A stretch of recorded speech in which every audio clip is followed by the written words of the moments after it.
রুহি, রুহি মা, তাড়াতাড়ি ওঠ। আম্মু উফ, যাও তো, আর একটু ঘুমাতে দাও। আজকে না তোর ভার্সিটিতে প্রথম ক্লাস, উঠ তাড়াতাড়ি, না হলে যে আজকে লেট হয়ে যাবে।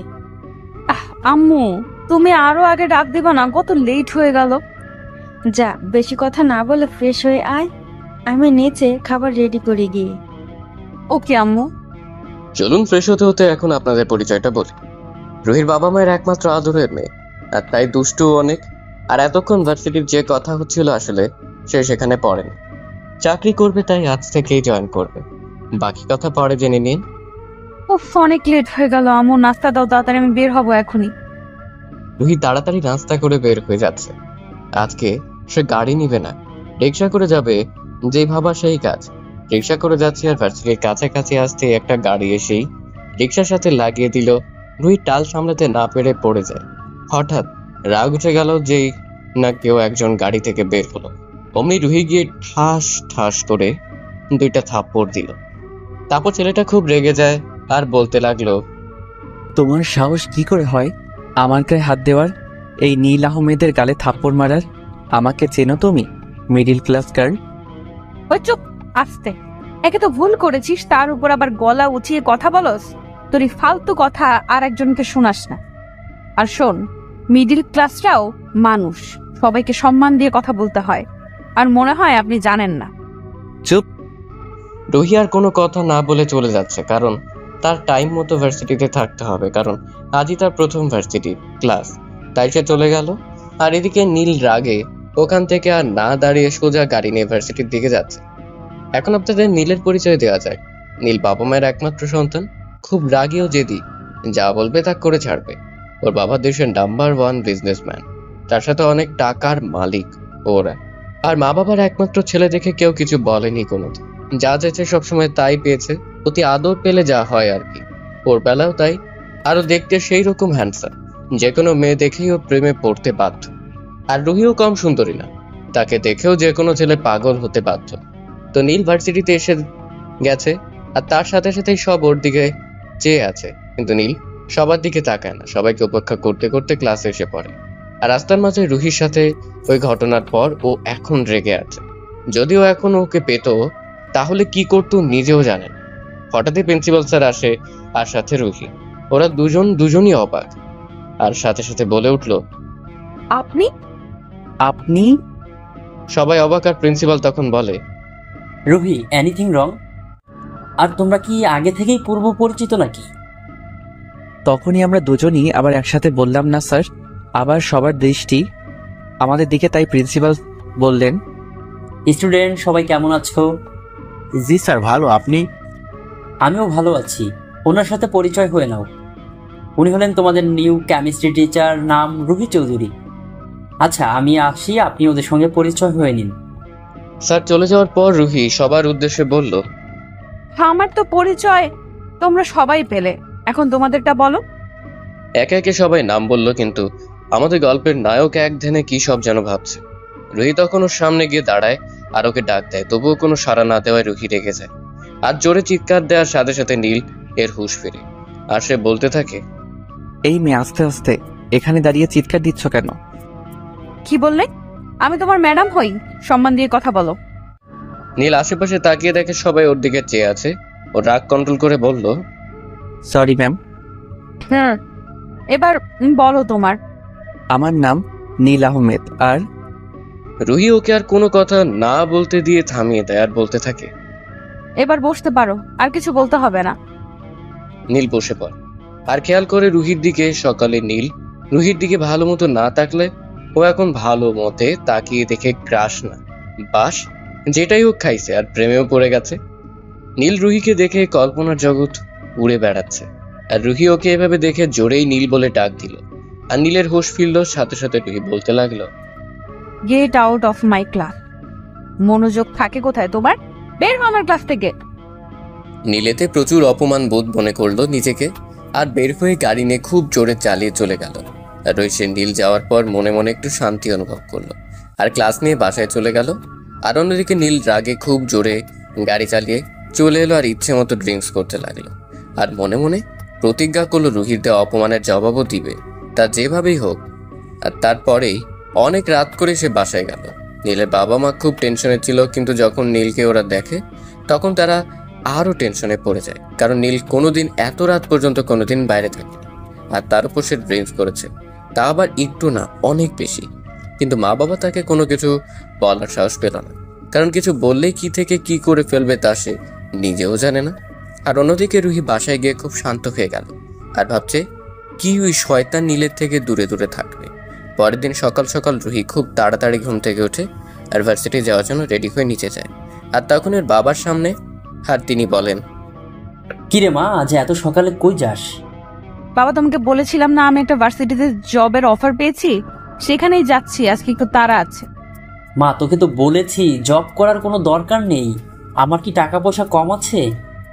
তার চাইতে বিয়েটা করে নে, না হলে আমার অফিসটা সামলা। উফ বাবা, বললাম তো আমি বিয়ে করব না, আর তোমার অফিসে যাব, বাট আরো 1 বছর পর। আমি এখন প্রস্তুত না। আচ্ছা বাবা, আমি গেলাম, আমার আবার লেট হচ্ছে। বাই বাবা। আম্মু, আমি আসি। আরে নাস্তাটা তো করে যা। ক্যান্টিনে গিয়ে খেয়ে নিব। আর ওদিকে নীল আগে থেকেই কলেজে এসে বসে রয়েছে কখন ম্যাডাম আসবে তার জন্য। আরও হঠাৎই দেখতে পেল একটা দামি গাড়ি ওদের কলেজে ঢুকছে, আর তা থেকে ম্যাডাম মানে রুহি বের হচ্ছে। আরও তা দেখে শকড। আর তার সাথে আজকে রুহিকে অনেক সুন্দর লাগছে, আর তা দেখে সবাই ম্যাডামের দিকে হা হয়ে তাকিয়ে আছে। আর নীল সে তো আবার রুহির প্রেমে হাবুডুবু খাচ্ছে। আর তখনই ওর এক ফ্রেন্ড বলে উঠে, দোস্ত, বিয়ে করলে ম্যাডামকেই করব। ম্যাডাম যা সুন্দরী, উফ, আমি তো ম্যাডামের প্রেমে পড়ে গেলাম। চুপ শালা, ভাবি হয়তো, বুঝলি? মানে বুঝলাম না। তারপর নীল ওকে শুরু সব বলল আর বলতে লাগলো কাহিনী। এবার বুঝেছিস? শালা। আর তখন তো আমি এমনিতেই বললাম, কারণ তোর কাছে থেকে তো আর সহজে আর কথা বের করতে পারি না। তাহলে শেষমেশ তাহলে রাগী, বদমেজাজি সব মেয়ের বাস থুকু ক্রাশ, সে আমাদের রাগী ম্যামের প্রেমে পড়েছে। তাহলে ট্রিট দিবি, চল। ইয়ার করার, ওদের সবাইকে ট্রিট দিতে হলো ওর। তারপরও ক্লাসে গেল, আর যেতে যেতেও বুদ্ধি করলো আগে রুহিকে শাস্তি দিবে, তারপর নিজের করে নেবে। যদি না রাজি হয়, না হয় তাহলে জোর করে হলেও বানিয়ে দিবে। তা যা করা লাগে ও তা করবে। এই ভেবে ও কিছু কলা কিনলো, আর ওর বন্ধুদের সবাইকে রেখে চলে এসে এসব কলার ঝোলাগুলো সিঁড়িতে এক এক জায়গায় ঝরিয়ে রাখলো। আর তখনই রুহি আসতে লাগলো, আর রুহি সিঁড়িতে কোনো দিক না তাকিয়ে উঠতে গিয়ে ঠাস। কি ভাবছেন? হ্যাঁ, যা ভাবছেন তাই হয়েছে। রুহি পড়ে গেছে, আর নীল তখন হাসতে হাসতে বের হলো আর বলতে লাগলো, এটা আমাকে ওই দিন থাপ্পড় আর অপমান করার জন্য। রুহি কিছু বলছে না, শুধু নীরবে কাঁদছে। আর নীল এর তখন মায়া হলো, আর খারাপও লাগলো। তখনও রুহির কাছে ওকে ধরতে গেলে রুহি ওকে ধাক্কা মেরে চলে যায়, আর নীল বোকা হয়ে যায়। ও ক্লাসের টাইম হয় ক্লাসে চলে যায়, কিন্তু ক্লাসে আজকে রুহি ক্লাস নিতে আসে না। তা দেখে আর নিজেকে খুব অপরাধী হিসেবে মনে করে। ক্লাস শেষ হলে জানতে পারে রুহি ছুটি নিয়ে বাসায় চলে যায়। আর এদিকে নীলও বাসায় চলে যায়, ভাবতে থাকে আজ ওর জন্যই রুহি কষ্ট পেয়েছে। ও কি করে ভুলে গেল যাকে ও ভালোবাসে, তাকে কিভাবে ও এত কষ্ট দিতে পারলো। নিজেকেই নিজের কাছে খুবই অপরাধী মনে হচ্ছে। না, কাল গিয়ে রুহির কাছে গিয়ে মাপ চাইতে হবে। তারপরের দিন নীল সকাল হতে ভার্সিটির জন্য রওনা হলো। খুব সকাল সকাল ওর মা বাবাকে ঘুম থেকে উঠতে দেখে খুব অবাক হয়ে যায়, কারণ ও কোনোদিনও এত সকাল সকাল ঘুম থেকে উঠে না। তারা দুজনেই অবাক, আবার এক হিসেবে খুশিও হলো। ওর মা ওর বাবাকে বলতে লাগলো, তাহলে এতদিনে ছেলেটা আমার ভালো হতে চললো। আর এদিকে নীল যে ভার্সিটিতে এসে সে কখন থেকে বসে আছে, কিন্তু রুহির কোনো খবর নেই। তারপরও ক্লাস আরম্ভ হওয়ার কারণে ক্লাসে চলে যায়, কিন্তু আজও রুহি আসে না। তাই দেখে নীল আর ক্লাস না করে সোজা বের হয়ে যায় এবং প্রিন্সিপালের রুমে চলে যায়। আর স্যার ওকে দেখে বলে, নীল বাবা, কোনো সমস্যা? না স্যার, রুহি ম্যাম কি আজ আসেনি? না, ও তো অসুস্থ, তাই 1 সপ্তাহের ছুটি নিয়েছে। কিন্তু কেন বলো তো? না এমনি স্যার। তাহলে আমি আসি স্যার। ওকে। নীল ওখান থেকে চলে আসে। আর কিছু ভালো লাগছিল না, তাই সে আর ভার্সিটি না থেকে সোজা বাসায় চলে আসে। আর রাতে রুহির কথা ভাবতে থাকে। ওর চোখে কোনো মতেই ঘুম আসে না, তাই ওর রুমের বারান্দায় চলে যায় গিটার হাতে নিয়ে। ও আপনাদের তো বলাই হয় নাই, নীল অনেক সুন্দর গানও গাইতে পারে। তো বারান্দায় বসে ব্ল্যাক কফি খেতে খেতে গান গাইতে লাগলো। দেখছি চেয়ে চেয়ে তোমাকে যত, স্বপ্নে ধীরে ধীরে ডুবেছি তত, তোমারই ভাবনায় যায় দিন রাত। আমার এই কবি বোন তোমাকে চাই কবিতায়। এসো না হৃদয়ে ডেকেছি তোমায়, দেখো না তোমাকে রেখেছি কোথায়। নীল গান শেষ করে রুহির কথা ভাবতে ভাবতে ওই জায়গায় বসে বসে ঘুমিয়ে পড়ে। পরের দিন সকালে নীল নিজেকে ওই জায়গায় আবিষ্কার করে, নিজে নিজে হেসে দেয়। ভাই, ওরে কেউ তোরা পাগলা গারদে দিয়ে আয়, হালে পাগল হইয়া গেছে। নীল ওর কিছু বন্ধুদের রুহির খোঁজ নেওয়ার জন্য এবং ওর সব ডিটেলস জানার জন্য ওর কিছু বন্ধুদের বলেছিল, এবং ওরা কিছুক্ষণ আগেই সব ইনফরমেশন পেয়ে গেছে। এখনও রেডি হয়ে নিচে যাচ্ছে। আজ শিওর যে কোনো মেয়ে ওকে দেখে প্রেমে পড়তে বাধ্য। যা হ্যান্ডসাম লাগতেছে না ওকে, আর বিবরণ আর নাইরি। সো আজ সব চাইতে দামি গাড়িটা নিয়ে বের হচ্ছে। নীল আহমেদ সে তো আর কম দামি গাড়ি নিয়ে কোনো জায়গায় যেতে পারে না। এখন নীল একসাথে দুইটা কাজ করতে যাচ্ছে, এক রুহিকে দেখতে, ওর সাথে কথা বলতে, আর 2 নাম্বারটা পরে জেনে নেবেন গল্প পড়তে পড়তে। 2 ঘন্টার মধ্যে ওর গন্তব্যে চলে আসে। অবশ্য নিজেই ড্রাইভ করে আসছে। নীল গেটের ভিতর ঢুকে গাড়ি পার্ক করার জায়গায় গাড়িটা পার্ক করলো, আর তারপর বিয়ে বাড়িতে যতগুলো মেয়ে ছিল সব ওর দিকে এমনভাবে তাকিয়ে আছে যে কাছে পেলে ওকে এখনই আইসক্রিম বা চকলেটের মতো করে খেয়ে ফেলত। কিন্তু আফসোস, নীল এই দুইটার কোনোটাই না। নীল ভেতরে ঢুকতে ঢুকতে সব মেয়েদের দিকে একবার চোখ বুলিয়ে গেল, কারণ সব মেয়েরা মনে হয় স্ট্যাচু হয়ে গেছে। যেমন ওকে দেখে দাঁড়িয়ে পড়েছিল তেমনি সবাই এখনো আছে। নীল হালকা একটা হাসি দিয়ে ভিতরে ঢুকে গেল। নীল ভিতরে ঢুকে ওর বন্ধুর বোনের সাথে দেখা করে নিল, মানে যার আজকে বিয়ে। আপনারা মনে হয় কিছু বুঝতে পারেন নাই, দাঁড়ান আমি বুঝিয়ে বলছি। যখন রুহির খোঁজ নিতে ওর বন্ধুদের বলে, তখন কল কাটার পরে ওর আর এক বন্ধু ওকে তার বোনের বিয়েতে দাওয়াত দেয়। ও বলে দেখছি, তারপর কল কেটে দেয়। আর এর মধ্যেই নীলের বন্ধুরা কল দিয়ে ওকে জানায় যে রুহি কাল ওরই বন্ধুর বোনের বিয়ে বাড়িতে যাবে।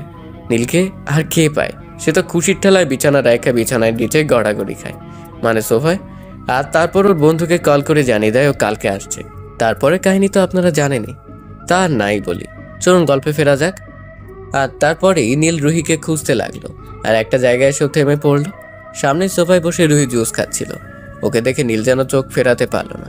রুহি কালো কালারের একটা শাড়ির সাথে ম্যাচিং করা অর্নামেন্টস, ঠোঁটে গোলাপি লিপস্টিক, চোখে কাজল।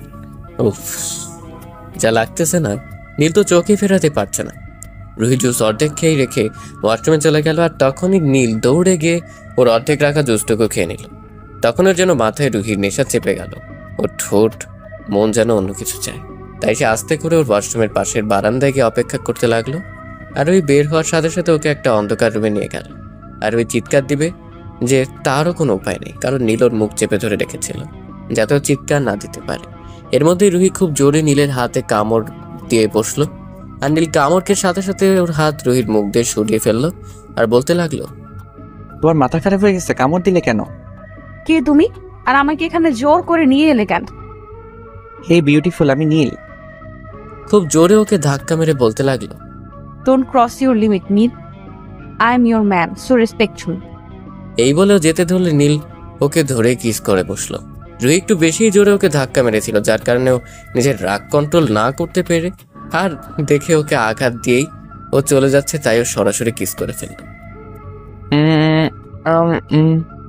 টানা 5 মিনিট ধরে কিস করেই চলছে। আর এদিকে রুহি ছোটার জন্য ওকে কিল ঘুষি সব দিয়ে যাচ্ছে আর ধাক্কাও দিচ্ছে, কিন্তু চুল পরিমাণ ওকে সরাতে পারলো না। আরে বহিন, সরাবে কেমনে? প্রতিদিন জিম করে 6 প্যাকওয়ালা বডি এত সোজা নাকি সরানো? নীল এখন ওকে কিস করেই চলেছে, ছাড়ার কোনো নামগন্ধ নেই। আরে আরে ভাই, ছাড়, মায়াটারে কি মায়েরা ফালাবি নাকি? হঠাৎই রুহির চোখের পানি রুহির গালবে নীল হাতে গিয়ে পড়লো। নীল রুহিকে ছেড়ে দিল, আর তার সাথে সাথে রুহি নীলের গালে খুব জোরে 2টা থাপ্পড় লাগিয়ে দিল। রুহি কান্না করতে করতে ওখান থেকে চলে গেল। নীল যেন কথা বলার ভাষা হারিয়ে ফেলছিল। নীরবে চোখের কোণা দিয়ে অশ্রু পড়তে লাগলো। নীল ওখানে আর এক মুহূর্ত না দাঁড়িয়ে সোজা বের হয়ে চলে গেল। সোজা গাড়ি নিয়ে নদীর পাশে এসে বসে একাধারে একটার পর একটা সিগারেট খেয়েই চলছে, আর চোখ দিয়ে অশ্রুতা পড়তেই আছে, তার কোনো থামাথামি নেই। নীলের রাগে পুরো গা জ্বলে যাচ্ছে। আর এদিকে নীলকে ওর বন্ধু, ওর বাবা একের পর এক কল দিয়ে যাচ্ছে। অবশেষে ওর মার কল রিসিভ করলো, আর ওর মা বলতে লাগলো, কিরে তুই কোথায়, বাসায় কেন আসছিস না? একটু পর আসছি বলেই কল কেটে দিল নীল। আর কল কাটার সাথে সাথে ওর বন্ধু জীবনের কল আসলো। নীল, কোথায় তুই? এসেই হঠাৎ করে কোথায় চলে গেলি? আর আসবি না নাকি তুই? না, আমি এখন আর আসবো না, অন্য একদিন আসবো। হঠাৎ একটা কাজ পড়ে গেল, তাই আমার চলে আসা লাগলো। সরি রে দোস্ত। আচ্ছা এই ব্যাপার, ওকে ভাই। Okay bye. যার বোনের বিয়ে থেকে ও না বলে চলে আসলো। তারপর নীল গাড়ি নিয়ে বাসার দিকে যাওয়া ধরলো, আর এদিকে রুহিও বিয়ে বাড়ির অনুষ্ঠান শেষ করে বাসার দিকে রওনা হলো। কিন্তু বিপত্তি বাজলো মধ্য রাস্তায় রুহির গাড়িটা গেল নষ্ট হয়ে, আর ওর সাথে ড্রাইভারও আনে। আর আশেপাশে কোনো গ্যারেজও নেই যে গাড়ি ঠিক করতে দিবে, আর ফোনেও চার্জ নেই যে বাসার ড্রাইভারকে কল দিয়ে জানাবে ওকে নিতে আসতে। ও বুঝতে পারতেছে না এখন কি করবে। এর মাঝে কতগুলো মাতাল ওখান থেকে যাচ্ছিল, আর রুহিকে রাস্তায় একা পেয়ে ওর ইজ্জত নেওয়ার জন্য যে ওর পিছু ধাওয়া করলো, আর রুহি দৌড়াতে লাগলো আর হেল্প হেল্প হেল্প বলে চিৎকার করতে লাগলো। এর মাঝে নীলও ওখান থেকেই যাচ্ছিল, আর রুহির গলা শুনে ওর সাথে সাথে ওখানে থেমে গেল, আর এই মাতালদের পিছু নেওয়া শুরু করলো। নীল ওদের কাছে যাওয়ার আগেই দেখলো মাতালদের মধ্যে একজন রাস্তায় মার খেয়ে গড়াগড়ি খাচ্ছে। আরও সামনে তাকিয়ে দেখে রুহি আর একজন বাহুদুরে আবদ্ধ, আরও তা দেখে খেসে গেল। আর মাতালদের মাঝখান দিয়ে একজন বলতে লাগলো, ওই আমাদের জিনিস আমাদের ফেরত দিয়ে দে, আর এখান থেকে বাঁচতে চাইলে যা, মেয়েটিকে রেখে। তখন ছেলেটি বলতে লাগলো, আচ্ছা তাই পারলে ওর গায়ে কেউ হাত দিয়ে দেখ, তাহলে তোদের অবস্থা আমি কি করি তাও দেখ। ওই মার শালাকে, আজ ওকে মেরে তারপরে মেয়েটির সাথে সারা রাত পার্টি করবো। ছেলেটি হালকা একটা মুচকি হাসি দিয়ে সামনে এগিয়ে গেল, আর ওদের এক একটাকে খুব নির্মমভাবে মারা শুরু করলো। ওদের সবাইকে মারতে মারতে আধমরা করে ফেলেছে, আর তা দেখে রুহি অনেকটা ভয় পেয়ে যায়, কারণ ওকে এত রাখতে এর আগে আর কখনো দেখেনি। আর ছেলেটিকে গিয়ে থামাতে লাগলো, কিন্তু ও তো থামছেই না, মারার কাজ করতেই রয়েছে। আর কোনো উপায় না পেয়ে রুহি ওর কসম দিয়ে ওকে থামিয়ে দেয়। ছেলেটির আগে বুঝতে বুঝতে একবার রুহির দিকে আর একবার ওই মাতালগুলোর দিকে তাকায়, আর তারপর মাতালগুলোর উদ্দেশ্যে বলতে থাকে, আজ রুহির জন্য তোরা বেঁচে গেলি, না হলে তোদের আজ মেরেই ফেলতাম। আর ইতিমধ্যে রুহি অনেক ক্লান্ত আর এত সব ঝামেলার জন্য অজ্ঞান হয়ে যায়। আর ছেলেটি ওকে ধরে ফেলে, আর তারপর ওকে ধরে নিয়ে গাড়িতে করে চলে গেল। আর এদিকে নীল ওদের আর ওই ছেলেটির এসব দেখে অবাক হয়ে যায়। আর পরক্ষণেই ওর ওই মাতালগুলো রুহির সাথে যে খারাপ আচরণ করছিল ওর জন্য ওদের ওইখানেই রিভলভারটা বের করে ওই জায়গায় মেরে ফেলে দিল। আর কাকে যেন ফোনে বললো ওই ছেলেটির সব খোঁজ নেওয়ার জন্য, আর রুহির সাথে ওর সম্পর্ক কি তা জানার জন্য, আর লাশগুলো যাতে ওই জায়গা থেকে সরিয়ে ফেলে। তারপর গাড়ি নিয়ে ওখান থেকে সোজা বাসায় চলে গেল। আর এদিকে রুহিকে বাসায় এনে ওর বেডরুমে ওকে শোয়ানো হলো, কিন্তু রুহি জ্ঞান না ফেরা ওই ছেলেটি ডাক্তারকে বাসায় আসতে বলল। আর রুহির মা বাবা রুহির এই জ্ঞান না থাকার জন্য নানান ধরনের প্রশ্ন জিজ্ঞেস করতে থাকে ওই ছেলেটিকে। বাবা, আমার মেয়ের কি হয়েছে? ও অজ্ঞান কেন? বলছি। তারপরও ঘটে যাওয়ার সব ওদের বলল। তা বাবা, আমার মেয়েটার তো কিছু হয়নি তো? না আন্টি, আমি থাকতে ওর কোনো ক্ষতি আমি হতে দিব না। এর মধ্যেই ডাক্তার আসলো, রুহিকে দেখে বলল, ভয়ের কোনো কারণ নেই, খানিকটা ভয় পেয়েছে তাই অজ্ঞান হয়ে গেছে, কাল সকালের মধ্যে ঠিক হয়ে যাবে। ওকে ডাক্তার। ডাক্তার যাওয়ার পর ছেলেটিকে রুহির মা বলতে লাগলো, তাহলে আমি রুম দেখিয়ে দিচ্ছি, ফ্রেশ হয়ে এসো, আমি তোমার জন্য খাবার দিচ্ছি। না আন্টি, আমি বাইরে থেকে খেয়ে এসেছি, এখন খাবো না, এখন ফ্রেশ হয়ে ঘুম দেবো একটু। আচ্ছা বাবা। অতঃপর সবাই নিজ নিজ রুমে এসে ঘুম দিল। আর অন্যদিকে নীল বাসায় ঢুকতে ওর মা ওকে খাওয়ার জন্য ডাকলো, কিন্তু বলল ও খাবে না। ওর মার দিকে তাকিয়ে ওর মা ওর দিকে খেয়াল করে দেখলো ওর চোখ পুরো লাল, যেন এখনই চোখ দিয়ে আগুন বের হবে। ওর মা ওকে আর কিছু বলল না, আর নীল সোজা ওর রুমে গিয়ে দরজা আটকে গিটারটা নিয়ে বারান্দায় বসে গান গাওয়া ধরল। তুমি আর তো কারো নও, শুধু আমার, যত দূরে সরে যাও রবে আমার। তারপর ওর বেডে গিয়ে শুয়ে পড়লো ক্লান্ত থাকার কারণে। শোয়ার সাথে সাথে ঘুমিয়ে পড়েছে। রুহির খুব সকালে ঘুম ভেঙে গেল, আর ওর বাসায় ওর বিছানায় আসলো কিভাবে ভাবতে লাগলো। আর এর মধ্যেই ওর মনে পড়ে গেল কালকে রাতের সব কথা। আর তারপর উঠে ফ্রেশ হতে ওয়াশরুমে চলে গেল। আর ওয়াশরুম থেকে বের হতেই ওর দরজায় নক করলো। ও গিয়ে দরজা খুলে দিতে দেখে হৃদয় দাঁড়িয়ে আছে, মানে ওই ছেলেটি। ও গিয়ে ওকে জড়িয়ে ধরলো। আরে আস্তে আস্তে, কফি পড়ে যাবে তো। ও আস্তে করে ওকে ছেড়ে দিল খানিকটা লজ্জা পেয়ে। তারপর রুহি হৃদয়কে ধন্যবাদ দিল কালকে ওকে বাঁচানোর জন্য। আরে আমার জায়গায় অন্য কেউ হলেও আমি যে কাজটি করেছি তা অন্য কেউ করতো। তা ভেতরে আসতে বলবে না, নাকি রুমের বাইরেই দাঁড়া করিয়ে রাখবে? ও হ্যাঁ, আসো ভেতরে। এই না তোমার কফি। ধন্যবাদ। তা হঠাৎ আমেরিকা থেকে চলে আসলে যে, আর আমাকে একবারও বললাও না কেন বলো তো? আরে আমি তো চাইছিলাম তোমায় সারপ্রাইজ দিব, কিন্তু আমি তো নিজেই এসে সারপ্রাইজ হয়ে গেছিলাম। আর তারপর তুমি অজ্ঞান, আমি তো ভয় পেয়ে গেছিলাম। আসলে কালকে গাড়িটা খারাপ হওয়ার জন্যই সব গন্ডগোল হয়ে গেল। আচ্ছা থাক, বাদ দাও। তা কোথাও যাবে নাকি এখন? ভার্সিটিতে যাব। কেন? আসলে তোমাকে বলাই হয় নাই, আমি একটা ভার্সিটি টিচার হিসেবে জয়েন করেছি, আর কয়েকদিন হলেও ছুটি নিয়ে বাসায় আছি, তাই আজকে যেতে হবে। ও আচ্ছা, তাহলে ভার্সিটি ক্লাস শেষ হবে কয়টায়? তাই বলো, আমি চলে আসবো, আর তারপর দুজন মিলে খুব ঘুরবো। ওকে? ওকে, এই সময়ে চলে আসবা। ওকে আচ্ছা, বাই। Okay bye. তারপর রুহি গাড়ি নিয়ে ভার্সিটির জন্য বের হয়ে গেল। আর এদিকে নীলের ঘুম ভাঙলো। উঠে ফ্রেশ হয়ে বাসা থেকে বের হয়ে গেল। গাড়ি ড্রাইভিং করতে করতে রুহির কথা ভাবতে ভাবতে ক্যাম্পাসে চলে আসলো। আর এসেই গাড়ি পার্ক করে বের হতেই ওর বন্ধুদের ডাকে ওদের আড্ডায় চলে আসলো। আর এসে বসতেই ওর বন্ধুরা বলতে লাগলো, নীল, কি খবর তোর? তোর তো আজকাল কোনো খবরই নেই। বলেই দৌড় দিল ওর বন্ধুর পিছনে নীল। আর দৌড়াতে দৌড়াতে নীল গিয়ে ধাক্কা খেলো একটা মেয়ের সাথে। আর সাথে মেয়েটি পড়ে যেতে নিলে নীল ধরে ফেলে। আর মেয়েটি এক দৃষ্টিতে ওর দিকে তাকিয়ে থাকে। মেয়েটি বলে, আপনি ঠিক আছেন? ও হ্যাঁ, ধন্যবাদ। আই এম রিয়েলি সরি, আসলে আমি খেয়াল করি নাই। না, সমস্যা নেই। আচ্ছা, আপনার নামটা জানতে পারি? শিওর, আমি নীলা। আপনি? আমি নীলা। আচ্ছা ভাই, আপনার সাথে পরে কথা হবে। এই বলে নীল ওখান থেকে চলে আসে, কারণ ও মেয়েটির সাথে কথা বলার সময় খেয়াল করলো রুহি উপর দিয়ে যাচ্ছে, তাই সময় নষ্ট না করে চলে গেল। নীল রুহির কাছে গিয়েই ওকে ওর নাম ধরে ডাক দিল। এটা শুনে রুহি নীলের দিকে রাগী চোখে তাকালো। আর তারপর নীল নিজেকে সামলে বলতে লাগলো, সরি ম্যাম, কিছু কথা ছিল। বলো। এখানে না, একটু সাইডে গিয়ে কথা বলতে চাইছিলাম। রুহি বিরক্তিকর একটা ভাব নিয়ে বলতে লাগলো। আচ্ছা চলো। রুহির সামনে দাঁড়িয়ে বলতে লাগলো, আসলে ম্যাম, আমি ওই সব দিনের জন্য সরি, আমাকে প্লিজ মাফ করে দিবেন। রুহি কিছু একটা ভেবে বলে, আচ্ছা ঠিক আছে, যাও, মাফ করে দিলাম। Thank you ma'am. রুহি ওর দিকে তাকাতেও হাত সরিয়ে নিল আর বলতে লাগলো, সরি ম্যাম। যাও, ক্লাসে যাও। নীল ওখান থেকে ক্লাসে চলে আসতেই ওর বন্ধু বলতে লাগে, কি মামা, প্রেম কেমন চলতেছে? দূর, এখন পর্যন্ত তো প্রপোজই করলাম না। আগে থেকে প্রপোজ কর, না হলে পাখি অন্যজন কিন্তু হাত দিয়ে দিতে পারে। বলে ক্লাসে চলে গিয়ে বসলো। আর তার সাথে সাথেই স্যার ওর পিছে পিছে ক্লাসে ঢুকে পড়ল। ও মনোযোগ সহকারে স্যারের কথা শুনছিল, কিন্তু ওর দিকে কেউ তাকিয়ে রয়েছে তা আর ও খেয়াল করেনি। এর মধ্যেই স্যার বলতে লাগলো, এই মেয়ে দাঁড়াও। স্যার পিছনে কাকে যেন উদ্দেশ্য করে বলল। এর মধ্যেই সবাই পিছনে তাকিয়েছে, শুধু আমি বাদে। এই মেয়ে, কি হলো? এখনো দাঁড়াও না কেন? কেউ দাঁড়ায় না এখন, তাই এবার স্যার একটু চিৎকার দিয়ে বলল, এই মেয়ে।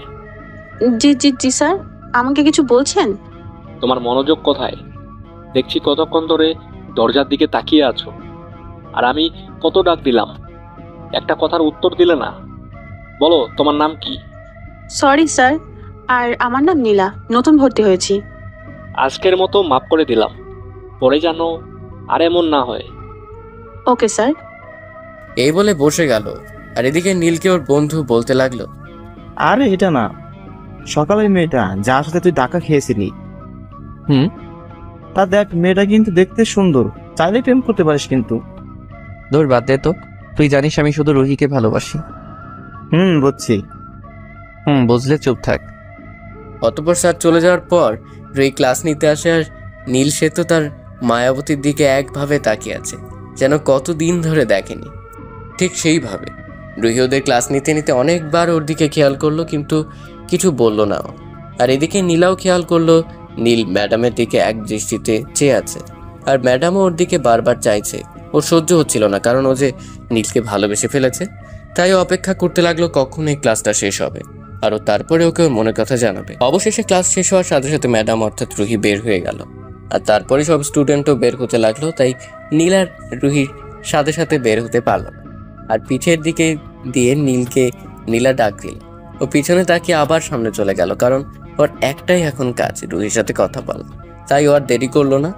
আর এদিকে নীলা নীলের পিছু নিল যে আজই ওকে প্রপোজ করবে। নীল বের হতেই দেখলো সামনে সেদিন রাতের ওই ছেলেটা দাঁড়ানো। মানে হৃদয়ে দাঁড়ানো। ওকে দেখে নীল রেগে গেল, তাই রুহি যেই যাওয়া ধরলো ওদিকে তখনই নীল রুহিকে ডাক দিল। রুহি ফিরে ওর দিকে তাকানোর সাথে সাথে ও কাছে গিয়ে বলতে লাগলো, এই ছেলেটা কে? তোমার জানার কোনো দরকার নেই। দরকার আছে, কারণ আমি তোমাকে ভালোবাসি। কিন্তু আমি বাসি না, আর আমাদের মাঝে বয়সের অনেক গ্যাপ, আর তুমি আমার ছোট প্লাস আমার ছাত্র। আমার কোনো সমস্যা নেই তাতে, আমি তবুও তোমাকে চাই। দেখো, রুহি কথা বলা শেষ হতে না হতেই হৃদয় রুহির কাছে চলে আসলো আর বলতে লাগলো, রুহি কোনো সমস্যা? না চলো। ওকে চলো। হৃদয়ের কাছে রুহি আর নীলের ব্যাপারটা ঠিক সুবিধার মনে হলো না, তাই ও ভাবছে আজকেও রুহিকে ওর ভালোবাসার কথা জানাবে। আর নীল যে জায়গায় দাঁড়ানো ছিল ঠিক ওই জায়গায় দাঁড়িয়ে রইল, আর সাথে সাথে ফোন দিয়ে ওদের পিছু নিতে বলছে ওর একজন লোককে। কল কেটে পিছনে ফিরতে দেখে সব স্টুডেন্ট একসাথে আছে আর নীলা ওদের সামনে। নীল সবাইকে এক সাইড দিয়ে যাওয়া ধরলে নীলা ওকে ডাক দেয় একটু জোরেই।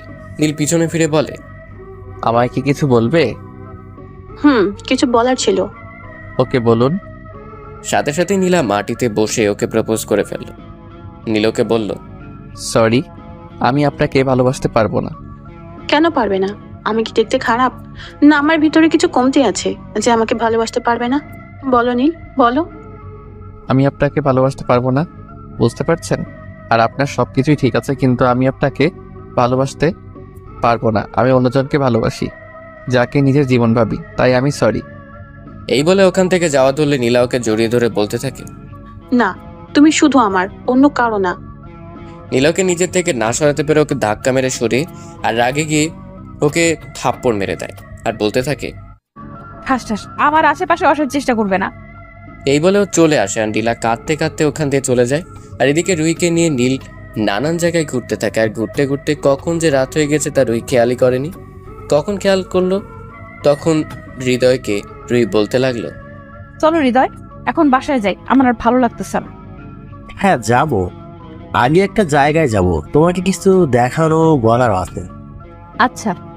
আর অন্যদিকে নীলের ইনফরমার নীলকে প্রতি মুহূর্তের খবর ওকে বলতে থাকে, আর নীলকে ওর ইনফরমার সব বলার পর আর দেরি না করে সোজা ওই জায়গায় চলে যায়। আর এদিকে রুহি নিয়ে হৃদয় একটা বড় রেস্টুরেন্টের সামনে গিয়ে থামে আর বলতে থাকে, আমি ভিতরে দিয়ে একটু আসছি, তুমি একটু ওয়েট করো। ওকে। যে হৃদয় ভিতরে যায় তখনই নীল এসে ওকে ওখান থেকে নিয়ে যায় অজ্ঞান করে, কারণ ও জানে রুহি এমনিতেই ওর সোজা কথায় ওর সাথে যাবে না, তাই ওর বাধ্য হয়ে কাজটি করা লাগলো। আর হৃদয় সে ভিতরে সব আগেই আয়োজন করে রেখেছিল, ভিতরে এটাই দেখতে গিয়েছিল যে সবকিছু ঠিক আছে কিনা। আর যখন রুহিকে নিতে আসবে তখনই ও দেখে রুহি নেই। পাগলের মতো ওকে খুঁজতে লাগলে, অবশেষে ওকে না পেয়ে পুলিশকে ইনফর্ম করতে বাধ্য হয়। আর অন্যদিকে নীল ওকে নিয়ে সোজা কুয়াকাটা চলে আসে, আর তারপরে ওকে নিয়ে একটা রুম বুক করে ভিতরে নিয়ে যায়। পরে রুমে গিয়ে ওর জ্ঞান ফেরানোর চেষ্টা করে, আর তার সাথে সাথে ওর জ্ঞান ফিরে আর ও নীলকে এক রুমে দেখে চিৎকার দিয়ে বলে ওঠে, আমি কোথায় আছি আর তুমি আমাকে কেন অজ্ঞান করে নিয়ে এসছো এখানে, বলো। কেন আমার সাথে কথা বললে দোষ, দেখা করলে ক্ষতি, আরও যখন তোমাকে নিয়ে ঘুরে বেড়াই তখন তো খুব মজা পাও, তাই না? আর আমি ভালোবাসার কথা বললেই দোষ? কেন আমাকে কি ভালোবাসা যায় না? আমার কোন দিক দিয়ে কোনো কিছু কম আছে নাকি? বিশ্বের 1 নাম্বার বিজনেসম্যানের ছেলে আমি, আর আমার জন্য সব মেয়ে পাগল, আর আমি শুধু তোমার জন্য পাগল। এই নীল আহমেদ আজ পর্যন্ত কাউকে ভালোবাসিনি, শুধু তোমায় ছাড়া। তোমায় পাগলের মতো ভালোবাসি, আর তুমি তো আমায় ভালোবাসছই না, উল্টা ওই ছেলেটার সাথে ঘুরে বেড়াচ্ছ। জেনে রাখো, তুমি শুধু আমার আর কারো না। খুব জোরে চিৎকার দিয়ে ওঠে নীল, যা শুনে রুহি ভয় কেঁপে ওঠে আর বলতে থাকে, তোমাকে আমি কোনোদিনও ভালোবাসবো না, তুমি আমার শুধু ছাত্র, এর বেশি কিছু নয়। আমি তোমায় কখনো ভালোবাসবো না, শুনে রাখো। ওই ছেলেটাকে আমি ভালোবাসি, আর ওর নাম নীল, যে আমার ভালোবাসা। আমি ওকে শুধু ভালোবাসি। আর সরো, আমি বাসায় যাব। রুহিকে মিথ্যা বললো কারণ ও চায় না যাতে ওরা নীলের মাঝে কোনো সম্পর্ক গড়ে উঠুক, আর ও যেন ওকে ভুলে যায়। কিন্তু না, নীল এখন এর চাইতেও আরো রেগে গিয়েছে, আর রাগের মাথায় ওর এমন কিছু করে ফেলবে তা কেউ কখনো ভাবতেও পারেনি। রোয়েন সোজা গিয়ে ওর শাড়ির এক টানে খুলে রুহিকে ফেলে ওর এই কাজ দেখে রুহি ওকে সজোরে একটা থাপ্পড় মেরে বসে। এতে করে নীল আরো রেগে যায়, আর নীল রেগে গেলে ওর কোনো কিছুতেই হুঁশ থাকে না। ও মানুষ থেকে পশুতে রূপান্তরিত হয় তখন, যাকে এক কথায় বলে মানুষ নামে পশু। নীল ওর কাছে গিয়ে ওর সব জামা কাপড় খুলে ফেলে, আর রুহি ওর ইজ্জত বাঁচাতে বারবার নীলের কাছে বলতে থাকে, প্লিজ আমার এই ক্ষতি করো না, আমি তোমার কাছে আমার ইজ্জত ভিক্ষা চাইছি। আমার এই সর্বনাশ তুমি করো না প্লিজ। রুহি কান্না করতে করতে বলতে থাকলো, কিন্তু নীল ওর কোনো কথাই শুনলো না। ওর উপর ঝাঁপিয়ে পড়লো আর সতীত্ব ওর কাছ থেকে কেড়ে নিল। আর রুহি কাঁদতে কাঁদতে একসময় নিজের সতীত্ব নীলের কাছে সঁপে দিল। রুহিকে মধ্যরাতের দিকে নীল ছেড়ে দিল। আর এদিকে রুহি কাঁদতে কাঁদতে ভাবতে লাগলো, নীল আজ ওর সাথে কি করলো? ওর সব কেড়ে নিল, ওকে ধর্ষণ করলো। হ্যাঁ, নীল ওকে অবৈধভাবে ধর্ষণ করলো। আর একটা সময় ও কাঁদতে কাঁদতে ঘুমিয়ে পড়লো। খুব সকালে নীলের ঘুম ভাঙলো, আর ও চোখ খুলে দেখতে পেল ও রুহিকে খুব শক্ত করে জড়িয়ে ধরে আছে, আর ওই বাচ্চাদের মতো ঘুমিয়ে রয়েছে। আর রুহির দিকেও তাকিয়ে দেখলো ওর গায়ে একটাও কাপড়। নীলের কালকে রাতের কথা মনে পড়তেই নিজেকে নিজেই দোষারোপ করা শুরু করে। কি করেও পারলো ওর ভালোবাসাকে কষ্ট দিতে? কি করেও তাকে ধর্ষণ করলো? নিজেকেই নিজে বলতে লাগলো, ছি, আমি মানুষ না, আমি জানোয়ার। আমার ভালোবাসাকে শেষ পর্যন্ত এটা আমি কি করলাম? নীল একটু নড়ে জড়ে উঠতেই রুহির ঘুম ভেঙে গেল। আর উঠেই নীলকে বলতে লাগলো, সারা রাত আমার সাথে ওসব করে স্বাদ মেটেনি, তাহলে এখন আবার নিজের স্বাদ মেটাও। আমায় নাকি ভালোবাসো? এই তোমার ভালোবাসার নমুনা? ছি, আমার ভাবতেই ঘৃণা লাগছে। তুমি এমন নীচ একটা মানুষ। নীল কিছু বলছে না, শুধু শুনে গেল, কারণ রুহির প্রত্যেকটা বলা কথাগুলো সত্যি। আজ ওর রাগের কারণে ওর ভালোবাসার ইজ্জত নষ্ট করে ফেলল। আর রুহির এসব কথা শুনে নীল ভাবতে থাকে, না, এখন আর দেরি করা যাবে না, আজই আমি ওকে বিয়ে করব। ও রুহিকে নিজ হাতে রেডি করিয়ে দেয়, কিন্তু রুহি কিছুতেই নীলের কথা শুনতেছিল না। তাই ধমক দিয়েই ওকে রেডি করিয়ে দিল। আর নীলও রেডি হয়ে বের করলো। ওর মূল উদ্দেশ্য আজই রুহিকেও ও বিয়ে করবে। আর রুহি গাড়িতে বসে একটা কথাও বলে। নীল গাড়ি ড্রাইভ করতে করতে কাকে যেন ফোন দিয়ে সব রেডি করে রাখতে বলল। ওরা এসে গেছে কাজী অফিসের সামনে। আর নীল নেমেই রুহিকে কাজী অফিসের ভিতরে নিয়ে গেল, কিন্তু রুহি কিছুতেই ভিতরে যেতে চাইছিল না। তবুও নীলের জন্য বাধ্য হয়ে ভিতরে ঢুকলো আর বলতে লাগলো, এখানে আমাকে কেন নিয়ে আসছো? নীল কিছু না বলে ওকে নিয়ে ভিতরে ঢুকতে লাগলো। ও আবার একই প্রশ্ন করতে লাগলো, তাই নীল বলল, চুপ, একটাও কথা বলবে না, শুধু আমার সাথে সাথে আসো। রুহি নীলের পিছনে পিছনে ভিতরে ঢুকলো। আর ভিতরে দেখলো নীলের কিছু বন্ধু দাঁড়ানো। আর নীল কাজীকে বলতে লাগলো বিয়ে পড়াতে। রুহি তখনই দেখে ওর পাশেই ফল কাটার ছুরি, যা একটু আগেই কাজী সাহেব ফল কেটে খেয়ে সরাতে ভুলে গেছিল। আর সেটাই রুহি হাতের কাছে পেয়ে নীলকে হুমকি দিল, যদি ওকে বিয়ে করতে চায় তাহলে নিজের জীবন শেষ করে দিবে। নীল রুহিকে তখন বলতে থাকে, রুহি, এই কাজ ভুলেও করো না, কারণ যদি এই কাজ করো তাহলে তোমার মা বাবার ক্ষতির জন্য তুমি দায়ী হবে। মানে? মানেটা খুব সহজ, যদি আমাকে না বিয়ে করো তাহলে তোমার মা বাবাকে আমার লোকেরা মেরে দিবে। রুহি ভয় ওর হাতের চাকু নিচে ফেলে দিয়ে বলতে থাকে, প্লিজ ওদের কিছু করো না, আমি তোমার সব কথায় রাজি। এই তো ভালো মেয়ে, কাজী সাহেব বিয়ে পড়ান। অতঃপর ওদের বিয়ে হয়ে গেল। বিয়ে শেষ হতে কাজী অফিস থেকে নীল রুহির হাত ধরে বের করলো। ওরা বের হতে ওদের সামনে এলো পুলিশের কয়েকটা গাড়ি। আর নীল একটুও চমকায়নি, বরং টেবিল হাসি দিয়ে রুহির কানের কাছে মুখটা নিয়ে বলল, রুহি, তোমার বাবা মা কিন্তু এখনো আমার কাছে, তাই যা বলার বুঝে শুনে বলো, ঠিক আছে? চুপ। এর মধ্যে পুলিশ বন্দুক ধরে ওদের সামনে আসলে নীল বলল, পুলিশ অফিসার, এনিথিং রং? হ্যাঁ, আপনাদের সবার আমাদের সাথে থানায় যেতে হবে। কিন্তু কেন? আমাদের অপরাধ, আর এর থেকেও বড় কথা, আপনি আমায় চিনেন। আপনাকে আমার চেনার কোনো প্রয়োজন নেই। আর আপনাদের এই কারণে নিয়ে যেতে চাইছি যে আপনারা রুহি ম্যাডামকে অপহরণ করেছেন, এবং এটা আমাদের বলা হয়েছে। হোয়াট? আপনার মাথা ঠিক আছে? আমি বা আমরা রুহিকে অপহরণ করব কেন? ইভেন ও আমার এখন ওয়াইফ। আর বিশ্বাস না হলে রুহিকেই প্রশ্ন করে দেখুন। ম্যাডাম, আপনিই বলুন। কিছুক্ষণ চুপ থেকে রুহি বলতে লাগলো, জি, নীল আমার স্বামী, আর আমরা কিছুক্ষণ আগে বিয়ে করেছি, আর তা নিজের ইচ্ছেতেই। তাহলে আপনি কাউকে কিছু না বলেই উধাও কেন হয়ে গিয়েছিলেন? আসলে আমার ইচ্ছে ছিল আমরা পালিয়ে বিয়ে করব, তাই কাউকে কিছু না বলে এখানে চলে এসেছি। ওকে, তা মিস্টার, আপনি কে? আমি নীল আহমেদ, রোহান আহমেদের একমাত্র ছেলে। আপনি বিজনেসম্যান রুহান আহমেদের ছেলে? হ্যাঁ। সরি স্যার, আমি বুঝতে পারিনি, ক্ষমা করে দিবেন। হুম।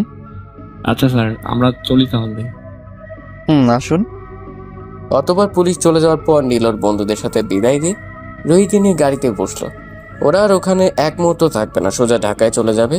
নীল গাড়িতে বসে ড্রাইভ করতে করতে বলতে লাগলো, বাহ, আমার বউ হবার পর তো আমার জন্য ভালোই মিথ্যা বলতে পারলে। ওটা তোমায় বাঁচাতে নয়, আমার মা বাবাকে বাঁচাতে। তা না হলে আমি নিজের হাতে তোমাকে মেরে দিতাম। তাও ভালো, অন্তত পক্ষে বলেছে তো, তা যেভাবেই বলো আমি তাতেই খুশি। রুহি আর কিছু বলল না, চুপ করে রইল আর মনে মনে বলতে লাগলো, তোকে আমি কখনো মাফ করব না। অন্তত পক্ষে তোর মতো কোনো ধর্ষক কারো স্বামী হতে পারে না। তোকে আমি ঘৃণা করি, শুধু ঘৃণা। যতই ঘৃণা করো আমাকে ভালো, ঠিকই আমায় বাঁচতে হবে তোমাকে। রুহি ওর কথা শুনে ওর দিকে তাকিয়ে আবার জানালার দিকে তাকালো, কিছুই বলল না। কিছুক্ষণ পর নীল ড্রাইভিং করার সময় খেয়াল করলো রুহি ঘুমিয়ে পড়েছে। ওকে নিজের কাছে এনে এক হাত দিয়ে নিজের বুকের সাথে মিশিয়ে জড়িয়ে ধরে ড্রাইভিং করার দিকে মন দিল। ওদের উদ্দেশ্য এখন যত দ্রুত সম্ভব ঢাকা পৌঁছানো। সকাল 10টা বাজে আনুমানিক। তখন রুহির ঘুম ভাঙার পরও নিজেকে আবিষ্কার করলো একটা রুমে, কিন্তু এই রুমটা কার বা কাদের বাসায় আছে তাই ও বুঝতে পারলো না। রুহি বিছানার সামনে তাকাতে দেখলো ওর অনেকগুলো ছবি দেওয়ালে টাঙানো। ও উঠে ছবিগুলো দেখতে লাগলো, কিন্তু এই ছবিগুলো ও তুলেনি। তাহলে তুললো কে? আর তার পাশেও দেখতে পারলো নীলের কয়েকটা ছবি। তারপরও বুঝতে পারলো এই কাজগুলো কার। এর মধ্যেই দরজা কে যেন নক করে রুমের ভিতরে প্রবেশ করলো। ও তাকিয়ে দেখলো নীল ভিতরে আসছে আর এসে ওকে বলল, কি তোমার তাহলে ঘুম ভাঙলো? হ্যাঁ। আসো, ফ্রেশ হয়ে নিচে আসো। কিন্তু আমার তোমার সাথে কিছু কথা ছিল। বলো। আমি তোমাকে ভালোবাসি না, আর কখনো ভালোবাসতে পারবো কিনা জানি না। তুমি আমার থেকে কোনো দিন স্ত্রীর অধিকার পাবে না। আর যা সেদিন করেছো, আর তারপর তোমাকে আর ভালোবাসার কোনো প্রশ্নই আসে না। ঠিক আছে, তুই কি চাও বলো, তাই হবে। আর সেদিনের জন্য পারলে আমায় মাফ করে দাও। আমি যা চাইবো তাই দিবে, তাই তো? দিব, বলো। আমি ডিভোর্স চাই। দাও আমাকে ডিভোর্স দাও, না হলে আমি তোমায় ডিভোর্স দিব। নীল রুহির কথাগুলো শুনে খুবই খারাপ লাগলো, কিন্তু চায় না জোর করে ওকে ভালোবাসতে। ওর ভালোবাসা যদি সত্যি হয় তাহলে রুহি নিজেই ওকে ভালোবাসবে। ও যেভাবে পারুক সেভাবেই রুহিকে নিজের করার চেষ্টা করবে। তাই ও রুহিকে বলতে লাগলো, ঠিক আছে দিব, কিন্তু তার জন্য 6 মাস অপেক্ষা করতে হবে, না হলে টিটি ডিভোর্স দেওয়া যাবে না। ঠিক আছে। আমি আমার বাসায় যেতে চাই। আর এই বাসা কার? আমি এখানে থাকবো না। তা যেতে পারবে, কিন্তু একেবারে জন্য নয়, কিছুদিনের জন্য। কারণ আমাদের ডিভোর্স দেওয়ার আগ পর্যন্ত তুমি কোথাও যেতে পারবে না। আর হ্যাঁ, তোমার মা বাবা আমাদের বাসায় কিছুক্ষণের মধ্যেই আসছে, আর রেডি হয়ে নিচে আসো। আর হ্যাঁ, প্লিজ আমার মা বাবার সামনে একটু নর্মাল ব্যবহার করিও, না হলে তাদের কষ্ট আর সম্মান নষ্ট হবে। আমার এই অনুরোধটা প্লিজ রাখো। ঠিক আছে। রুহি আর কিছু বলতে যাবে, এর মধ্যেই দরজায় কে যেন নক করলো। রুহি তাই থেমে গেল, আর কিছু বলল না। নীল গিয়ে দরজা খুলে দিল, দেখলো ওর মা আসছে। দরজা খুলতেই বলতে লাগলো, আরে মা, তুমি আসতে গেলে কেন? আমরাই তো নিচে আসতেছিলাম। তুই সর, একে তো মেয়েটাকে বিয়ে করলি না জানিয়ে, তারপর আমাকে আবার জ্ঞান দিতে আসছিস। সর তো। হ্যাঁ, ছেলের বউকে পেয়েছো না, তাই এখন ছেলে বড় হয়ে গেল। তাই হয়েছে। তারপর ভেতরে ঢুকে মা রুহির কাছে গেল। রুহি নীলের মাকে পা ধরে সালাম করলো। ওর মা রুহিকে বলতে লাগলো, থাক মা, আমাকে পা সালাম করতে হবে না। তুমি এখন থেকে আমার মেয়ে। মেয়ে কি মায়ের পা ধরে নাকি? আমার বুকে এসো। আন্টি। কি বললে তুমি? আন্টি একদম চলবে না, মা বলে ডাকো, ঠিক আছে? ঠিক আছে মা। এই তো আমার সোনা মেয়ে। এই নীল, যা, তোর বাবা তোকে ডাকছে। যাচ্ছি। নীল চলে যাওয়ার পর নীলের মা রুহিকে বলতে লাগলো, মা একটা সত্যি করে কথা বলবে? মা বলুন, কি জানতে চান? নীল তোমাকে জোর করে বিয়ে করেছে, তাই তো? না মা, আমার ইচ্ছেতেই আমরা বিয়ে করেছি। থাক মা, মিথ্যে বলো না। আমি সব জানি, নীলের বন্ধু আমাকে সব বলেছে। তুমি ভার্সিটির ম্যাডাম, তাই না? রুহি এবার কেঁদেই দিল, কারণ এতক্ষণ পর মনে হলো ওর নিজের মার সাথেও কথা বলছে। নীলের মা রুহিকে নিজের কাছে নিয়ে বলতে লাগলো, থাক মা, কেঁদো না। জানো, আমার ছেলেটা না একদম একরোখা, খুব রাগী। যেটা বলবে আর যেটাই চাইবে করে বা নিয়েই ছাড়বে। কিন্তু ওর মনটা না খুব ভালো, কোনোদিনও কোনো মেয়ের দিকে চোখ তুলেও তাকায়নি। এবং ওর রাগ উঠলে ওর কোনো দিকে খেয়াল থাকে না, ও একটু বেশি রাগী। কিন্তু তবুও আমরা ওকে কিছু বলি না, কেন জানো? কেন? যখন ওর বাবার আর আমার বিয়ে হয় তার অনেক বছর পরও আমার গর্ভে আসে। জানো, আল্লাহর কাছে অনেক কাদার পরেও জন্ম হয়, তাই ওকে আজ পর্যন্ত কেউ কোনোদিন শাসন করেনি। আদর করতে করতে আজও এমন যে কাজ করবে তা আমরা কোনোদিন ভাবতে পারিনি। আমাকে ক্ষমা করে দিও মা। না মা, আপনি আমার কাছে ক্ষমা চাইবেন না, তাহলে আমি নিজেকে ক্ষমা করতে পারবো না। আপনি তো এখন থেকে আমারও মা, আর মেয়ের কাছে কি মা কোনোদিন মাফ চায় বলুন? তা এখন থেকে আমাকে তুমি করে বলবে, ঠিক আছে মা? জি মা, বলবো। এই তো আমার লক্ষ্মী মেয়ে। হুম। আর হ্যাঁ, পারলে আমার পাগল ছেলেটাকে একটু ভালোবেসো, কারণ ও যে তোমায় ছাড়া মরে যাবে। বড্ড ভালোবাসে আমার ছেলেটা তোমায়। ওকে একটু মানুষ করো, আর দেখবে তাহলে ও তোমায় মাথায় করে রাখবে। হুম। আচ্ছা মা, তুমি রেডি হয়ে নিচে আসো, আমি খাবার রেডি করছি। আর একটু পর তোমার মা বাবা আসবে। ঠিক আছে মা, আমি রেডি হয়ে আসছি। তারপর নীলের মা চলে গেল আর রুহি ভাবতে লাগলো ওর অবশেষে কষ্ট বোঝার জন্য একজন মানুষ হলো। তারপর ওয়াশরুমে ফ্রেশ হতে চলে গেল। আর এদিকে নীল ওর বাবার কাছে গিয়ে কিছুক্ষণ বকা খেলো। আর ওর বাবা বলতে লাগলো, তোর থেকে আমরা এই সব আশা করিনি। একটা মেয়ের ইচ্ছার বিরুদ্ধে কিভাবে তুই ওকে জোর করে বিয়ে করলি? নীল শুধু চুপ করে শুনছে। ওর বাবা আবার বলতে লাগলো, আমি ওর বাবা মাকে বলে দিয়েছি, ওরা আসছে। ওদের সাথে কথা বলে তোদের আবার বিয়ে হবে। যা এখন তুই এখান থেকে। আর শোন, বৌমাকে নিয়ে আমার কাছে আয়। জি। নীল ওর বাবার রুম থেকে বের হয়ে সোজা রুমে চলে গেল। এসে দেখলো রুহিল গোসল করে সদ্য বের হয়েছে আর আয়নার সামনে বসে চুল আঁচড়াচ্ছে। ওর কিরকম একটা নেশা চেপে গেল। ও গিয়ে রুহির কোমর জড়িয়ে ওর চুলের গন্ধ নিতে লাগলো। রুহি টের পেয়ে দেখলো নীল ওর কোমর জড়িয়ে ওর চুলের গন্ধ নিতেছে। নীলের প্রত্যেকটা স্পর্শ ওকে পাগল করে দিচ্ছে। যেই নীল ওকে ঘুরিয়ে কিস করতে যাবে অমনি নীলকেও ধাক্কা মেরে দূরে সরিয়ে দিল আর ঠাস ঠাস করে চড় মেরে দিল। আর বলতে লাগলো, তোকে আমি আমাকে স্পর্শ করতে মানা করেছি না? আমি বলেছি না আমাকে ডিভোর্স দিয়ে দিতে? কোনো অধিকার দিব না আমি তোকে। তারপরও কেন বারবার আমার কাছে আসিস? আর একবার যদি আমার কাছে আসিস তাহলে আমি নিজের জান দিয়ে দেব। একবার আমায় নিয়ে স্বাদ মেটেনি। নীল কিছু না বলে ওর শাড়ির আঁচল উঠিয়ে দিয়ে, সরি, মাফ করে দিও, তোমায় বাবা নিচে নিয়ে যেতে বলেছে, আসো। এই বলে নীল নিজের চোখের জলটা মুছে ফেলে যাতে রুহি না দেখে। নীলকে আজ পর্যন্ত কেউ গায়ে হাত তুলেনি। আর রুহিকে যখন থেকে ভালোবাসার কথা বলেছি সেই থেকেই ও ওর হাতে চড় খেতে খেতে আসছে। তারপর নীল পিছে পিছে রুহিও নিচে চলে গেল। আর বাবার সাথে কথা বলেও রুহির তাদের দুজনকেই পছন্দ হলো, শুধু নীল ছাড়া। অতঃপর ওর খাবার টেবিলে গেল। রুহি দেখলো সব পছন্দের সব খাবার টেবিলে সাজানো। ও অবাক হচ্ছে এই ভেবে যে ওর পছন্দের খাবার নীলের মা কিভাবে জানলো। তখনই নীলের মা বলে উঠলো, কি অবাক হচ্ছ? এই ভাবছো বুঝি আমরা কিভাবে জানলাম তোমার পছন্দের সবকিছু? তাই তো, তাহলে শোনো, নীল বলেছে সবকিছু কালকে। রুহি হালকা একটু লজ্জা পেল আর নীলের দিকে চেয়ে এক পলক দেখলো। নীল সে খাবার নিয়ে লাড়িয়ে দিচ্ছে নিজের দিকে চেয়ে। রুহি ভাবতে লাগলো এই মানুষটার আর ওর কত রূপ দেখা লাগবো। ও তাই ভেবে পাচ্ছে না। নীলের মার ডাকে হুঁশ ফিরল ওর। আর সে বলতে লাগলো, খাও মা। সবাইকে নিজ নিজ রুমে চলে গেল। আর নীল সে চলে গেল ছাদে ওর প্রিয় গিটারটা নিয়ে। আর এদিকে রুহি রুমে ঢুকে সব কিছু ঘুরে দেখতে লাগলো। এর মধ্যে গিটারের শব্দ শুনে অনুসরণ করে উপরে ছাদের দিকে যেতে লাগলো। নীল এক কোনায় বসে নিজ মনে গিটারের সুর তুলছে আর সিগারেট কিছুক্ষণ পর পর টানছে।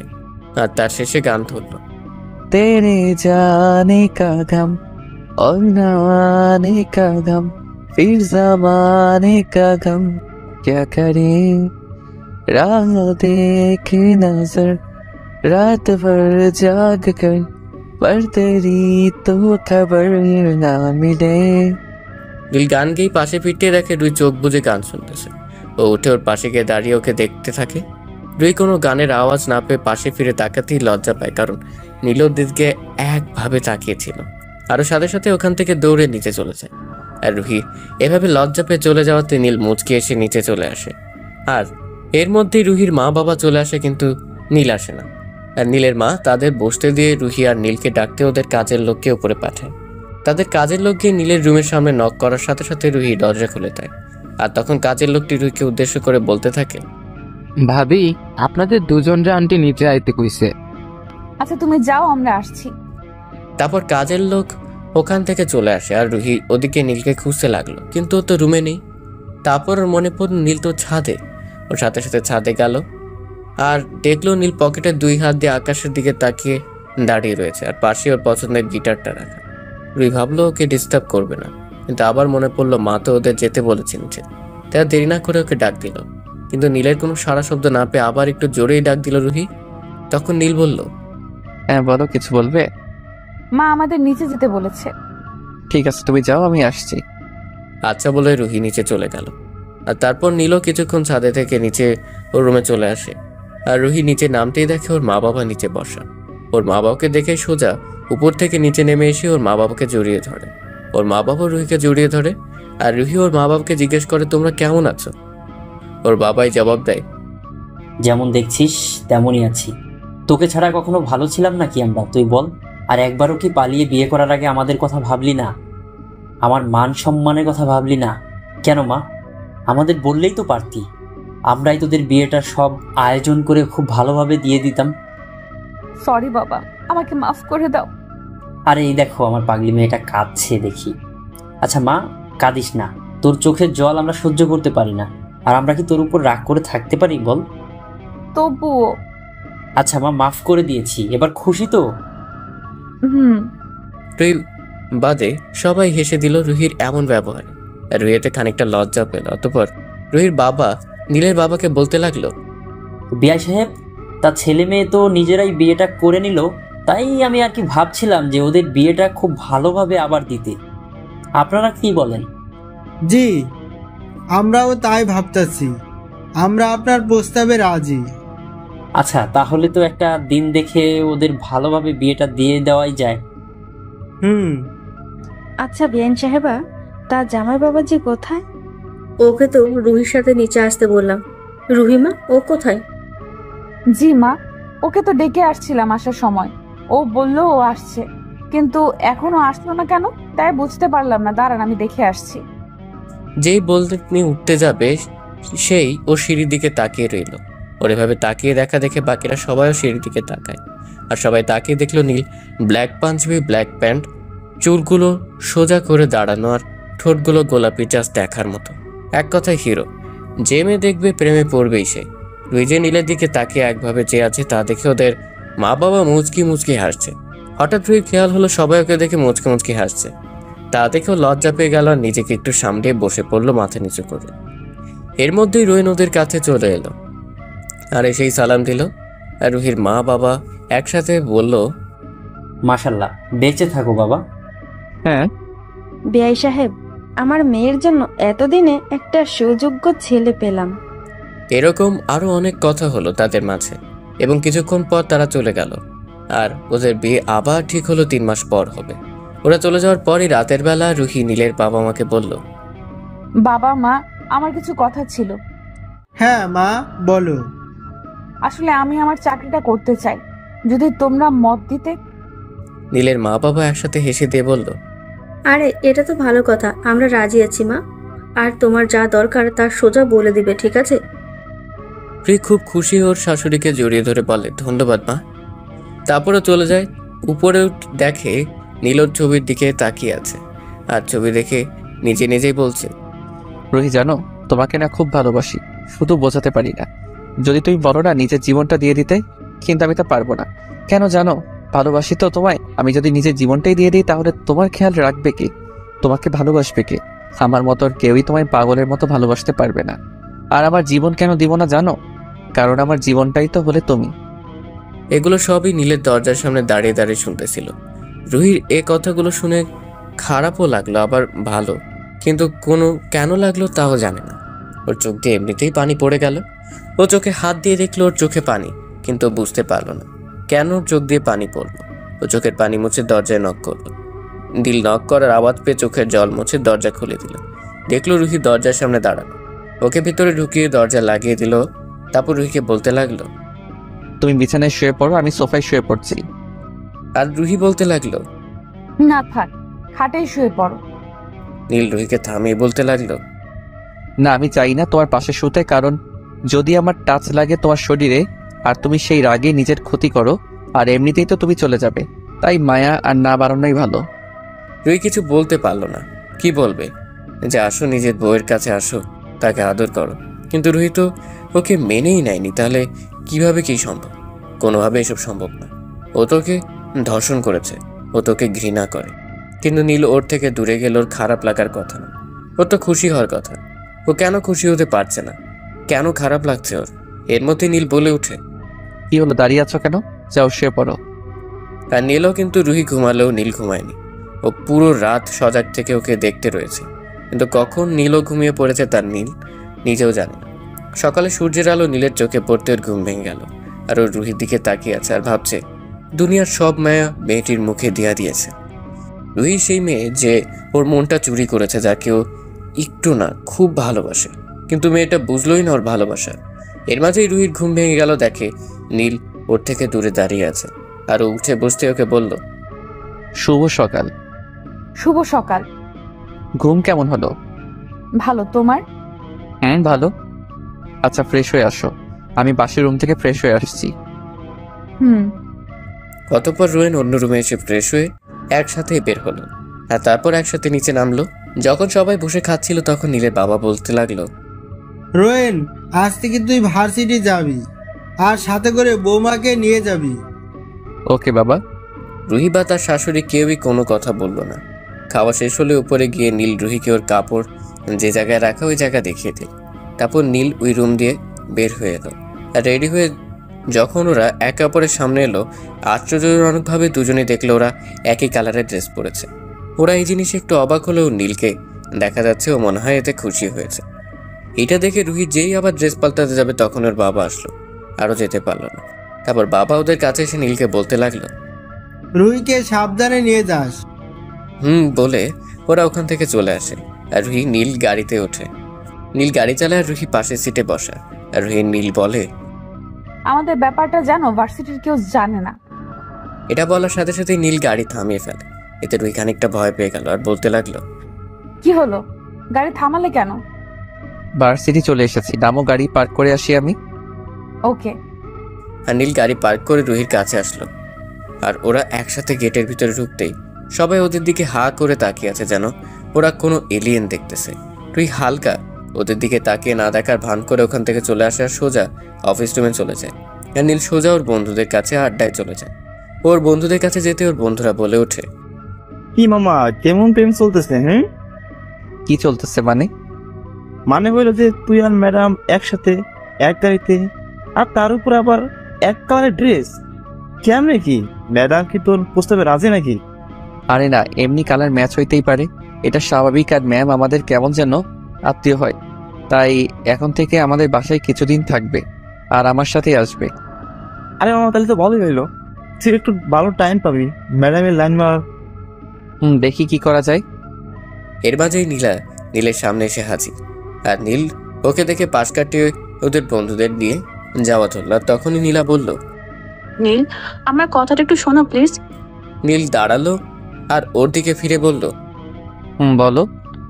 আসলে আমি ওই দিনের জন্য সরি, আমাকে মাফ করে দাও। আমি আসলে বুঝতে পারিনি যে কাউকে কোনোদিন জোর করে ভালোবাসা যায় না। আমাকে কি মাফ করা যায় না? তুমি তোমার ভুল বুঝতে পারছো, এটাই অনেক। সত্যি আমায় ক্ষমা করেছো? তাহলে আমরা কি বন্ধু হতে পারি? ওকে। নীল কিছুক্ষণ ভেবে বলল। তখনই রুহি উপর দিয়ে ক্লাসের দিকে যাচ্ছিল। আরও দেখলো নীল আর নীলা হেসে হেসে হাতে হাত মিলে কথা বলছে, যা দেখে রুহির কেন জানি খুব কষ্ট লাগলো। মনে হচ্ছিল ওর প্রিয় জিনিসকেও খুব তাড়াতাড়ি করেই ওর থেকে কেড়ে নিবে। রুহি আর ওদিকে খেয়াল না করে সোজা ক্লাসরুমে চলে আসে। নীল আর নীলা কথা বলতে বলতে ক্লাসের দিকে আসা ধরল। আর ক্লাসের সামনে এসেই রুহির অনুমতি নিয়ে ওরা সবাই ভিতরে ঢুকলো। সামনে নীল কোনো সিট না পেয়ে পিছিয়ে গিয়ে বসলো, আর ওর পাশে নীলাও বসলো, যা দেখে রুহির মেজাজ খুব গরম হয়ে গেল। রুহির রকটা কোনো রকম কন্ট্রোল করে ক্লাসে পড়ানোর দিকে মনোযোগ দিল, কিন্তু কিছুক্ষণ পর পরেও নীলের দিকে খেয়াল করছে। ও দেখলো আজ নীল ওর দিকে একবারও তাকালো না, যাতে করে ও আর নিজেকে কন্ট্রোল না করতে পেরে নীল আর নীলার কাছে চলে যায় আর ওদের সামনে গিয়ে দাঁড়ায়। কিন্তু ওরা তো ওদের কাজ নিয়ে ব্যস্ত। রুহি যে ওদের সামনে এসে দাঁড়িয়ে আছে তার দিকে ওদের কোনো খেয়াল নেই। রুহি আর সহ্য করতে না পেরে একটু জোরেই চিৎকার দিয়ে উঠল, স্টপ! সবাই কিছুটা ভয় পেয়ে রুহির দিকে তাকায়। আর নীলা তো বেচারি ভয় পেয়ে নীলকে জড়িয়ে ধরে। আর নীল একটু ভয় পেলে ও নিজেকে সামলে নিয়ে একবার রুহির দিকে আর একবার নীলার দিকে তাকায়। ও রুহির দিকে তাকিয়ে দেখে ওর চোখ দুটো রাগে লাল হয়ে গেছে আর গাল দুটো লাল হয়ে গেছে। আর নীলার দিকে তাকিয়ে দেখে ওকে একদম আষ্টে পৃষ্ঠে জড়িয়ে ধরে আছে, ছাড়ার নামই নেই। নীল নীলাকে একটু জোরে ধাক্কা দিয়ে ছাড়িয়ে নেয়। আর নীলা একটু লজ্জা পাওয়ার ভঙ্গি করে নিচে তাকায়। এবার রুহি ওদের বলতে শুরু করে, এই দাঁড়াও তোমরা। সাথে সাথে ওরা দুজনই দাঁড়িয়ে গেল আর রুহি বলতে লাগলো, এই মেয়ে লজ্জা শরম নাই? ক্লাসের মাঝে এসব কি? হ্যাঁ, ক্লাস করতে আসো না প্রেম করতে, কোনটা? এত ছেলেদের জড়িয়ে ধরার অভ্যাস কেন? ছেলেদের থেকে দূরত্ব বজায় রেখে থাকতে পারো না? আর নীল, তুমি কি ক্লাস করতে আসো না, ক্লাসে এসব করতে? হ্যাঁ? নীলা আর নীল বলে উঠলো, সরি ম্যাম, আর হবে না। রাখো তোমাদের সরি, এখনই বাইরে গিয়ে কান ধরে দাঁড়িয়ে থাকবে দুজনই। ওদের আর কোনো কিছু বলার সুযোগ না দিয়ে নীলকে একদম এক মাথায় আর নীলা এক মাথায় দাঁড়া করিয়ে দিল। আর কত কি দেখবো। তারপর রুহি ক্লাসে চলে আসে আর ক্লাস করতে ভালো না লাগায় ও ওদের পড়া দিয়ে সোজা ক্লাস থেকে বের হয়ে যায়। আর অফিস কক্ষে সে ভাবতে থাকে, আমি তো ভালোবাসি না, তাহলে আমি কেন ওর পাশে অন্য মেয়ে সহ্য করতে পারি না? না, আমার ওর থেকে দূরে দূরে থাকতে হবে। রুহি মনে মনে এই কথাগুলো চিন্তা করলো। আর এদিকে নীল দাঁড়িয়ে দাঁড়িয়ে ভাবতে লাগলো, ইয়েস, রুহি আমায় আস্তে আস্তে করে ভালোবাসতে শুরু করছে। এখন শুধু আমার প্ল্যান মতো কাজ করতে পারলেই হলো। আর এর মাঝখানে সব ক্লাস শেষ হওয়ার সাথে সাথে রুহি একাই বাসায় চলেছে।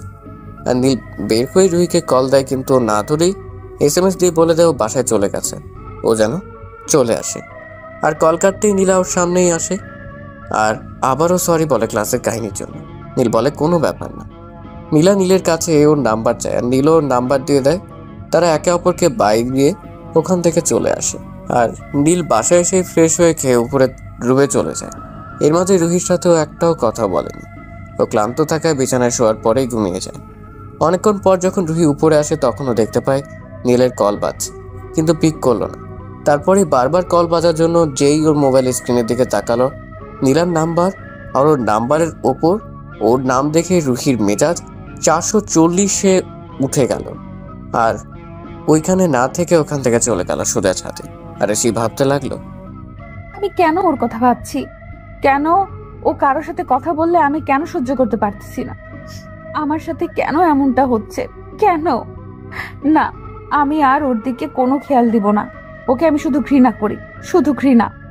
আর নীলের বিকালের দিকে ঘুম ভাঙে আর উঠেই ফ্রেশ হয়ে মোবাইল হাতে নিতেই দেখে নীলার অনেকগুলো মিসড কল। আর সাথে সাথেই ব্যাক করে আর ছাদে চলে যায়, কারণ ও জানে রুহি এখন ছাদেই থাকবে। ওর সামনে ওকে দেখিয়ে দেখে কথা বলবে, তাই তাড়াতাড়ি করে ছাদের দিকে পা বাড়ায়। আর উপরে উঠেই দেখে রুহি ছাদের এক কোণায় দাঁড়িয়ে আছে। বাতাসের চুলগুলো এলোমেলোভাবে উড়ে বেড়াচ্ছে, কিন্তু কাছে যাওয়ার সাহস করলো না, কারণ যদিও ওকে টাচ করে তাহলেও নিজের ক্ষতি করবে এই ভয়। অতঃপর কিছু না ভেবে নীলাকে কল করলো আর রুহিকে শুনিয়ে শুনিয়ে অনেক কথা বলতে লাগলো। রুহি আর না শুনতে পেরে নীলের দিকে রাগি একটা লুক দিয়ে ওখান থেকে নিচে চলে আসলো। নীল ওর চলে যাওয়া দেখে নিজে নিজেই হেসে ফেললে বলতে লাগলো, ভালো তো অবশ্যই বাসবে, শুধু আমায় তার জন্য একটু অপেক্ষা করতে হবে। এইভাবে চলতে রয়েছে ওদের বিয়ের 2 মাস, এর বেশি হয়ে এসেছে। আর এর মাঝে রুহি ও নীলকে খুব খুব ভালোবেসে ফেলেছে, কিন্তু হৃদয়কে এখন ওর মনের কথা জানাতে পারেনি। এর মাঝেই হঠাৎ একদিন রুহির এর সাথে দেখা হয়ে যায় আর ওরা একটা কফি হাউসে যায় আর কথা বলতে থাকে। আর নীলও একটা কাজে ওর বন্ধুদের সাথে ওই জায়গায় যায় আর দেখে রুহির হাত হৃদয় ধরে আছে। আর তার নীল দেখে নিজেকে আর কন্ট্রোল করতে না পেরে ওদের সামনে গিয়ে দাঁড়ায়। আর সাথে সাথে নীল রুহির হাত ছেড়ে দেয় আর রুহি ওর হাত ছুটার পরপরই উঠে দাঁড়ায় আর বলে, নীল, তুমি এখানে? কেন, এসে কি ভুল করলাম নাকি? তোমাদের মধুর সময় নষ্ট করে দিলাম, তাই না? দেখো নীল, তুমি ভুল বুঝছো আমাকে। তুমি যা ভাবছো এখানে তেমন কিছুই হয় নাই। চুপ, একদম চুপ। তোমায় আমি ভালোবেসেছিলাম, কিন্তু তুমি আমার ভালোবাসাটা বুঝলাই না। তোমাকে কতই না ভালোবেসেছিলাম। কেন কেন করলে এমনটা কেন? আসলে তোমার মতো মেয়েরা আমার ভালোবাসার যোগ্যই না। রুহি আর নিজেকে কন্ট্রোল না করে রেগে গিয়েই নীলের গালে থাপ্পড় বসিয়ে দিল, ঠাস ঠাস করে 2টা থাপ্পড়। আর বলতে লাগলো, আমি একজনের সাথে কথা বললেই দোষ, আর তুমি যখন নীলার সাথে সারাদিন ঘুরে বেড়াও, কথা বলো, তখন কই? তখন তো আর আমি তোমায় কিছু বলি না। তাহলে আমার বিষয়ে তুমি কেন নাক গলাবে? তোমার চেহারাটা তো আমি দেখতে চাই না। চলে যাও আমার সামনে থেকে। ঠিক আছে, আর কখনো আমার এই চেহারা তোমায় দেখাবো না। পারলে মাফ করে দিও। এই বলে নীল ওখান থেকে চলে আসে আর ওখান থেকে বের হয়ে সোজা গাড়ি নিয়ে ফুল স্পিডে বাসার দিকে চলে যায়। আর এদিকে ওকে কথাগুলো রাগের মাথায় বলে নিজে নিজেই কথাগুলো ভেবে কেঁদে দেয়। আর একটা সময় মাথা ঘুরিয়ে পড়ে যায়।